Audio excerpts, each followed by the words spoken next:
Царква Успення Прасвятой Багародицы ў Сар'е. Беларускі Тадж-Махал, які стаў рэквіемам нястерпнага смутку па незваротна страчанай любові. Свяшчэнная вертыкаль выстрынёй сваіх крышталічных шпіляў накіраваная ў нябыт бясконцай боскай готыкі. Адсутнасць гарызантальных ліній, спецыяльна падабраная палымяная цэгла і магічны спічасты пояс.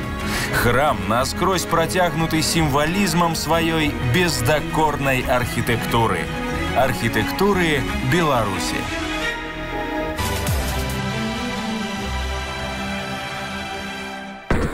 Праект будучага храма ў 1851 годзе памешчык Ігнат Лапатінскі замовіў у самага вядомага архітэктара тых часоў Густава Шахты. Касцёл планаваўся як пахавальня для заўчасна спачылай жонкі двараніна. Лапатінскі вельмі спяшаўся. У 19 стагоддзі на тэрыторыі Расійскай імперыі існавала жорсткая рэгламентацыя каталіцкага жыцця. Адкрыццё новых касцёлаў было па сутнасці немагчымае. Аднак, карыстаючыся слабасцю імперскай бюракратычнай машыны, заказчык планаваў скончыць свой фамільны храм-склеп раней, чым ім зацікавяцца сталічныя чыноўнікі. У чэрвені тузін прыгонных сялян пачаў працаваць, і ўжо да восені падмурак касцёла быў закладзены. Храм у Сар'і узнікае у вельмі складаных абставінах. Гэта другая палова 19 стагоддзя, калі Расійская імперыя ідзе па шляху закручвання гаек. Усё апроч праваслаўя мае сур'ёзныя перашкоды ў будаўніцтве. Рэч у тым, што ў 1839 годзе ліквідавалі уніяцкую царкву, а па паўстанні 1863-га нешта падобнае пачынае бачыць і каталіцкі касцёл. Забараняецца ўзводзіць новыя храмы, таму гаспадару якраз праекта ў Сар'і прыходзілася ісці на пэўныя хітрыкі.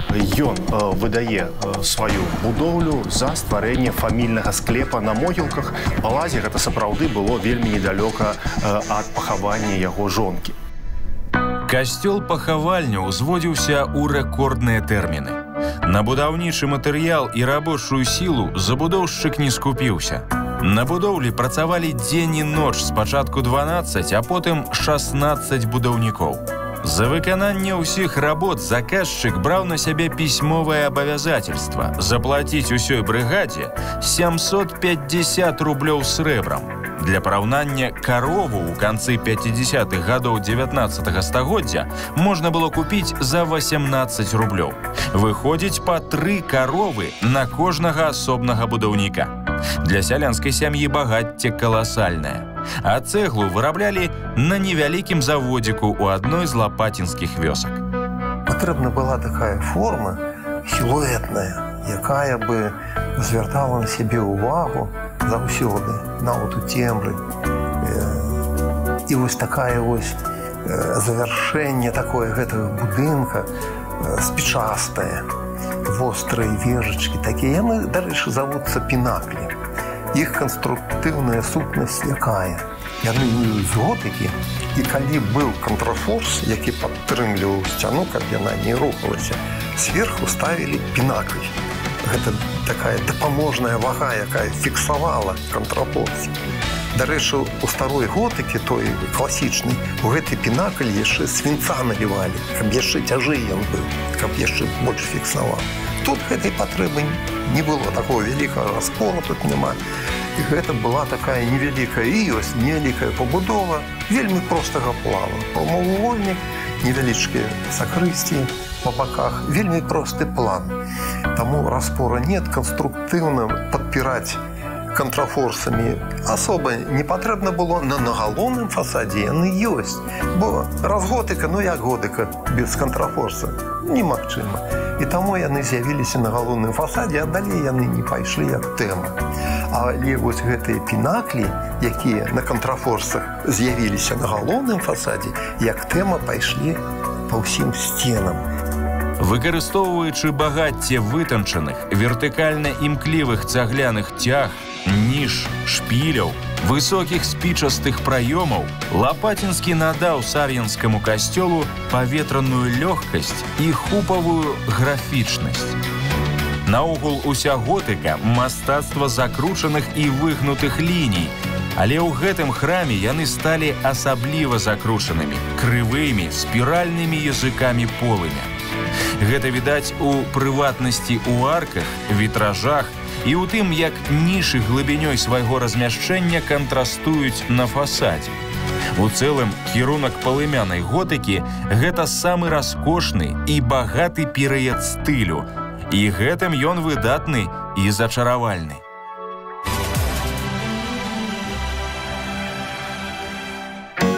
Кампазіцыя галоўнага фасада ступеньчатая, трохчасткавая.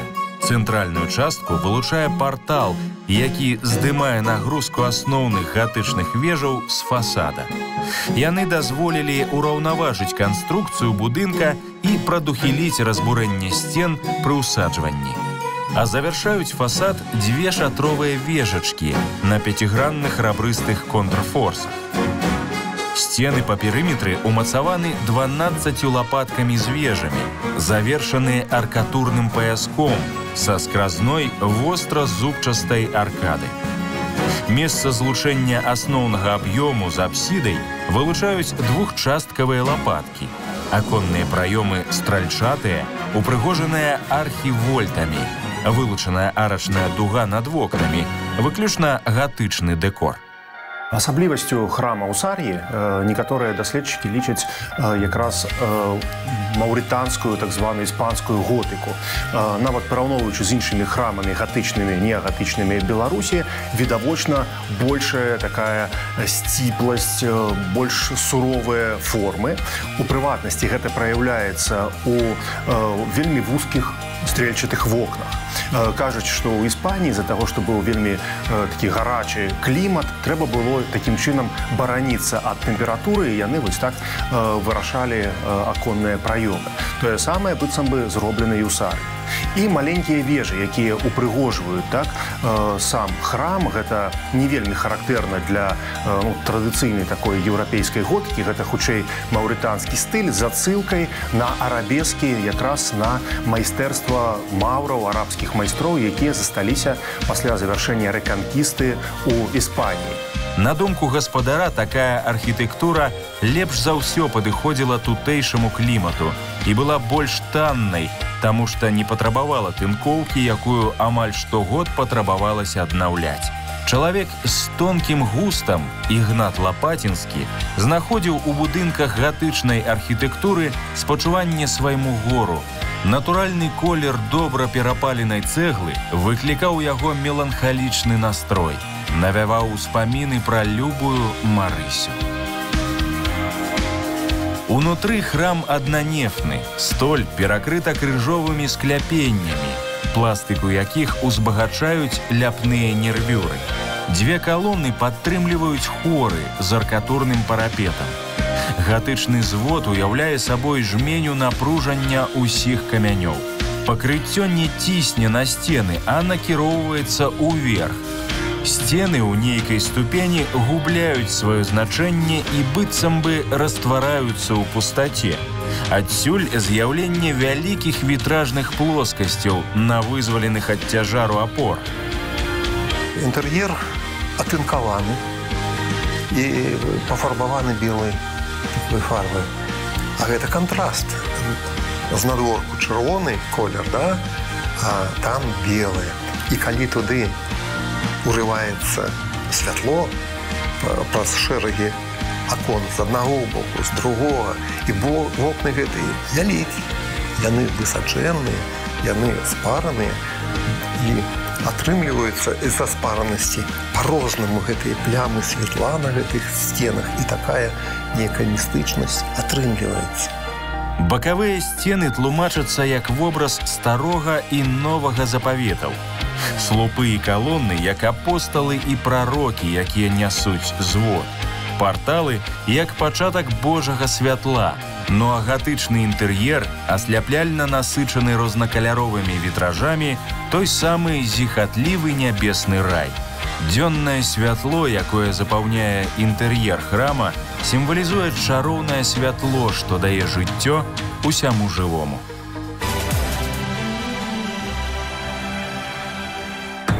У готыцы пераадоленне цяжару цела і душы галоўны мастацкі клопат. Антычныя і класіцыстычныя формы з іх ураўнаважанасцю гарызантальнага і вертыкальнага напрамкаў для гэтай мэты не падыходзяць. У мастацтве готыкі цела, у нашым выпадку аб'ём будынка, толькі сімвал светаадчування ў прасторы, носьбіт нярэчаўнай працягласці. Гэтая архітэктура сімвалізуе бясконцасць, выказваючы ўсё тое містычнае і загадкавае, што ёсць у душы кожнага чалавека. Адсюль вертыкаль як дамінанта архітэктурнай кампазіцыі.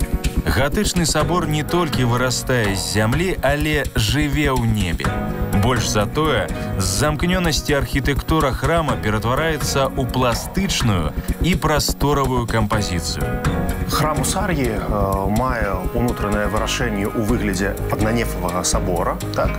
Само слова «неф» – гэта карабель. Адпаведна, тут мы бачым досыць глыбокі сімвалізм, звязаны з параўнаннем царквы, храма з каўчэгам для абраных. То бок тыя, хто ў ім, выратуюцца, і, адпаведна, нефавая будова, нефавыя храмы ў гатычным стылі вельмі распаўсюджаныя.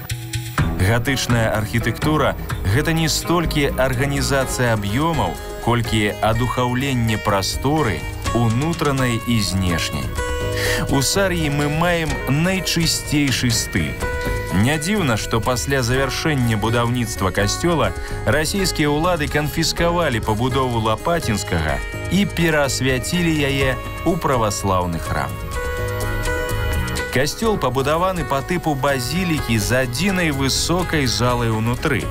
Да нашых дзён не дайшло планаў спадара Лапатінскага па ўладкаванню будынка.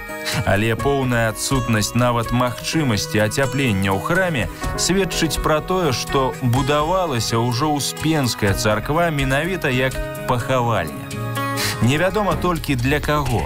Магіла Марыі Лапатінскай знаходзілася прыкладна перад варотамі царкоўнай агароджы, а фамільныя могілкі там, дзе цяпер праклалі дарогу.